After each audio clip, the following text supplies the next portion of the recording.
দেশের স্বাধীনতা, সার্বভৌমত্ব এবং দেশের গণতন্ত্র রক্ষা করার জন্য 30 লক্ষ কেন, প্রয়োজনে আমরা 3 কোটি বাঙালির রক্ত দিতে প্রস্তুত আছি ইনশাআল্লাহ। সংগ্রামী সাথী বন্ধুগণ, আপনারা জানেন আজকে এই ডিপি ওয়ার্ল্ড কে, ডিপি ওয়ার্ল্ড কোথেকে আসছে, ডিপি ওয়ার্ল্ড কে আবিষ্কার করেছে? আজকে মধ্যপ্রাচ্যে বসে যারা ডিপি ওয়ার্ল্ডের নাম করে ইসরায়েলের হাতে, ইন্ডিয়ার হাতে, এই যে পতিত আওয়ামী লীগ সরকার আমার দেশের এই যে হৃৎপিণ্ড চট্টগ্রাম পোর্টকে যারা তুলে দিতে চেয়েছিল, আমরা ইন্টারিয়াম গভর্নমেন্টের তীব্র নিন্দা এবং প্রতিবাদ জানিয়েছিলাম। আমরা স্পষ্টভাবে বলে দিয়েছিলাম যে কোনো মূল্যে, যে কোনো স্বার্থে, যে কোনো বিনিময়ে এই পোর্ট ডিপি ওয়ার্ল্ডের মতো একটি ইন্ডিয়ান কোম্পানিকে, ইসরায়েলের কোম্পানিকে লিজটা আমরা বন্ধ করব। তার প্রমাণ আপনারা আজকে দেখেছেন। শত শত দেশপ্রেমিক জনতাকে নিয়ে আজকে বৃষ্টির মধ্যে আমরা আজকে এখানে প্রতিবাদ জানিয়েছি। এতে করে এটাই প্রমাণ হয় শুধু বৃষ্টি নয়, যে কোনো বৈরী আবহাওয়া এবং যে কোনো চ্যালেঞ্জ মোকাবেলা করতে আমরা প্রস্তুত রয়েছে ইনশাআল্লাহ।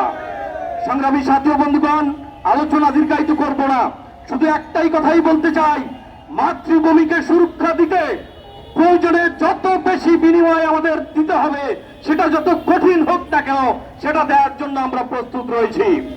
সর্বোপরি বর্তমান সরকারকে, জনাব তারেক রহমানকে স্পষ্টভাবে একটি বার্তা আমরা পৌঁছে দিতে চাই। জনাব তারেক রহমান, আপনি একজন দেশপ্রেমিক মানুষ। জুলাই পরবর্তীতে দেশের জনগণ আপনার হাতে ক্ষমতা তুলে দিয়েছে শুধুমাত্র দেশের স্বার্থ রক্ষা করার জন্য।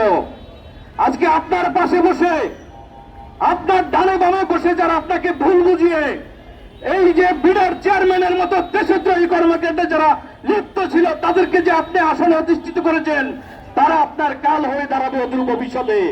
সুতরাং আপনাকে সাবধান করে দিচ্ছি, আপনাকে পরামর্শ দিচ্ছি, আশিক চৌধুরী কত টাকা কমিশন তিনি ডিপি ওয়ার্ল্ডের সাথে চুক্তি করেছে রাষ্ট্রীয় ইন্টেলিজেন্স মধ্য দিয়ে, তার পিছনে আপনি খোঁজ লাগান, খবর লাগান তিনি কত টাকার বিনিময়ে আমাদের চট্টগ্রামের মতো রাষ্ট্রীয় একটি সেন্সিটিভ ইস্যুকে তিনি বিক্রি করে দিতে চায়। সে তার পিছনে তার উদ্দেশ্যটা কি, সে তার কার এজেন্ডা তিনি বাস্তবায়ন করছে। আমরা জানি ইন্ডিয়া যার বন্ধু তার শত্রুর প্রয়োজন হয় না। আজকে ডিপি ওয়ার্ল্ডে যেখানে উচ্চতর কর্মকর্তা সকলেই হচ্ছে ইন্ডিয়ান। আমরা জানি যে 2019 সালে পতিত ফ্যাসিস্ট সরকার শেখ হাসিনা ইন্ডিয়ার হাতে আমাদের পোর্টকে তুলে দেওয়ার জন্য ডিপি ওয়ার্ল্ডের সাথে সর্বপ্রথম আলোচনা তিনি শুরু করেছিলেন। সেই ডিপি ওয়ার্ল্ডকে কেন আজকে আমরা জুলাই পরবর্তীতে আমাদের পোর্ট আবারও দিতে যাচ্ছি, তার আমরা তীব্র নিন্দা এবং প্রতিবাদ জানাচ্ছি।